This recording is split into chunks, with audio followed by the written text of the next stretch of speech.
Hi all, welcome back to Make More Bonsai. John here. Let's do something fun today.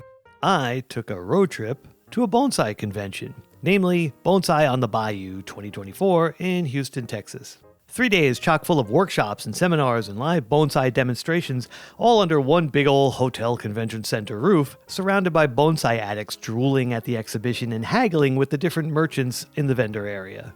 I made my way to this hotspot in the hopes of learning more about the local native tree species, since I'm still kinda new to this part of the country, having made my way south from New York a few years ago. I felt it was a great opportunity to rub elbows with the folk who are more experienced about the ins and outs of bonsai culture in my new home, Central Texas. And take in a seminar or two like this one, The Science of Bonsai Soil. You may think there are better ways to burn about an hour and a half than talk about dirt, but I can assure you, it was quite a hoot, and the time really just flew by. The exhibition was awesome as well. Rows and rows of well-appointed bonsai by folks from all over. There are so many passions that live within the world of bonsai. Artistic expression is most evident in the exhibition area.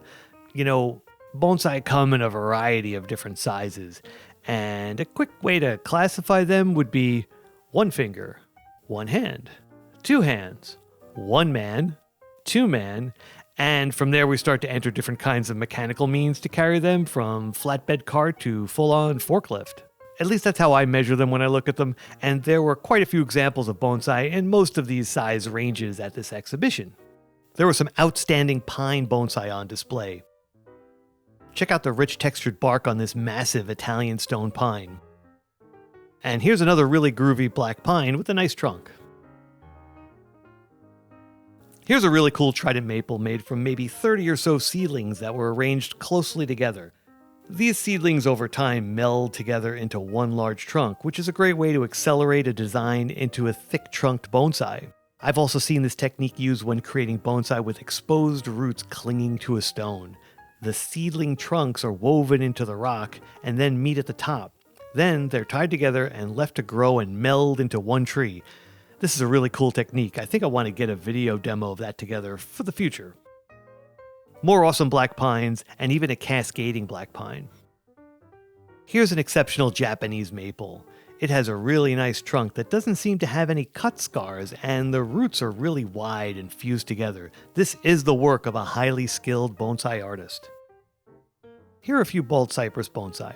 It's a species that can be found in the swamps of Florida and along the lakes and rivers here in Texas. When grown in a friendly environment, bald cypress grow quite large and spread their branches upwards in a conical shape. When they live in a more threatening environment that is battered by hurricanes, they grow into different shapes since their branches are constantly being snapped off. Often they can be seen growing tall and sparse, with their foliage reaching their maximum height, and then the top spreads out, creating a flat-topped apex. One local to Texas species of juniper is the ash juniper.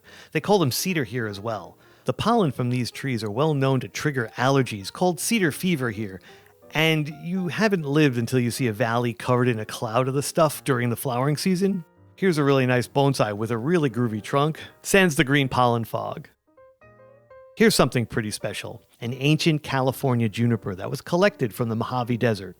That trunk has been twisted and blasted by the harsh desert environment. It's an excellent source of inspiration for creating gin and shari. California juniper are native to, you guessed it, California. Much like the ash juniper can be found all over Texas. California junipers can struggle outside of their natural climate area. It's rare to see such a successful bonsai outside of the region. This brings me back to the mission at hand. Gain some knowledge about local species for bonsai, and what better place to pick up some tips than the vendor area of the convention. This is where you can find a wide variety of passions that reside in the world of bonsai on full display, and maybe pick up a nifty tree or pot while you're at it. There are ceramicists who design awesome and unique bonsai pots as their place in the bonsai world. Some folks are expert propagators of rare species. Here's someone who really digs growing jade trees. Here's someone who designed some really fascinating trunks on pines. Remember when I mentioned 1 finger and 1 hand size trees?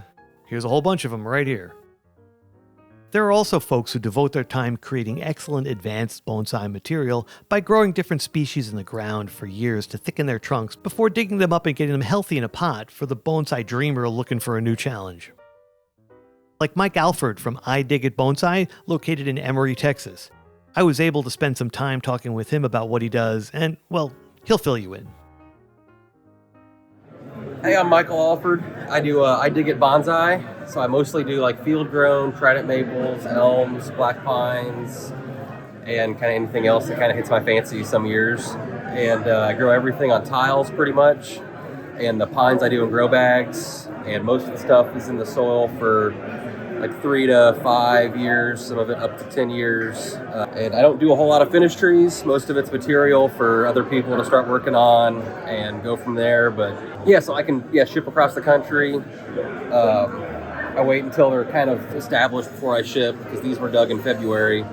So I either dig them up and ship them bare root, and that's January, February, or you have to wait until about now, and then I can ship again. I like to ship stuff I know is going to be alive when it arrives. So like if you're looking for anything and you want me to ship stuff, you can just call me. I think we'll put a phone number in there, and just tell me what you're kind of looking for. If it's a trident maple or an elm or what pine, kind of the size and shape you're wanting. And I try to take pictures of the stuff I think kind of fits that criteria, and then ship them as soon as I can. Mike of I Dig It Bonsai does ship trees in case you're unable to make it out to his nursery. I'll put the links in the description below in case you want to reach out and see what he has to offer. I also had a chance to speak with Ken Schindler, the Bonsai Collector. In the world of bonsai, collector has two meanings. One, obviously, is you collect bonsai trees. The other meaning refers to going out into the wild, looking for good candidates for bonsai, growing in nature, carefully digging it up and bring it out of the environment with all the effects it had on the tree intact, and ensure it survives for future bonsai design. These collected specimens are called yamadori, and they tend to have unique characteristics that can only be achieved with decades of surviving in the unpredictable natural environment versus, say, a tree grown in a commercial nursery under ideal conditions that maximize growth. Here's what Ken has to offer. My name is Ken. Just want to let you know, these are some of the trees I do collect. I go out various places. I collect junipers. Cedar elms is one of my specialty. These are all yamadori trees, field dug. I collect all sizes, from half-inch trees to 5-inch trees. I do ship all over the United States. All you gotta do is really give me a call. I can send you pictures. It's basically how it works. Folks like Ken spend their time searching, mapping, and marking the coordinates of potential trees to collect in season, and make a plan to have facilities to ensure they thrive after they've been removed from the environment. Professional collectors need to keep their sources private and secure to prevent the hordes of bonsai addicts from clamoring into the environment and making a mess of things. It takes experience in aftercare facilities to bring a tree in from the wild and ensure it's healthy and ready for bonsai training. Ken Schindler, the Bonsai Collector, does ship trees in case you're unable to make it out to see the trees in person. I'll put the link in the description below as well. You know, from my humble perspective, throughout my experience discovering what my personal passion is while working with bonsai, I've grown trees through propagation, I've purchased nursery grown and collected trees for stock, I've trekked into the woods to collect yamadori, trained lots and lots of trees, and now making these little videos, all to experience the broadest spectrum of bonsai I can shoehorn into my life and schedule. It really enhances my appreciation for the level of passion these different people bring to the art, craft thing.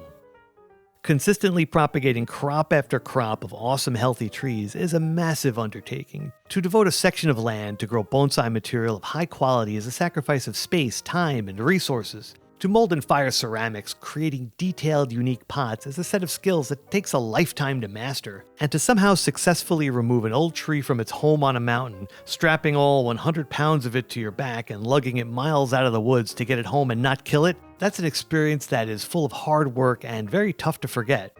All of this leading to the creation of a living work of art that you can be proud of and show off every now and then at an exhibit.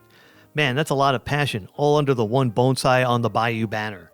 Supporting folks like Ken and Mike and their type of bonsai passion, and all the growers and ceramicists, it's part of an ecosystem that helps keep good tree material available for those whose passion is to make more bonsai. After being inspired by the exhibit and seeing all the great stuff that was available, there was no avoiding picking up a few of these beauties to one day train on this channel. These trees were transplanted this year, so they need to get established in their new home before any work gets done, but there's no harm in staring at them for the next few months, devising a plan to get them camera ready for a training session. So maybe stay tuned and see how that goes.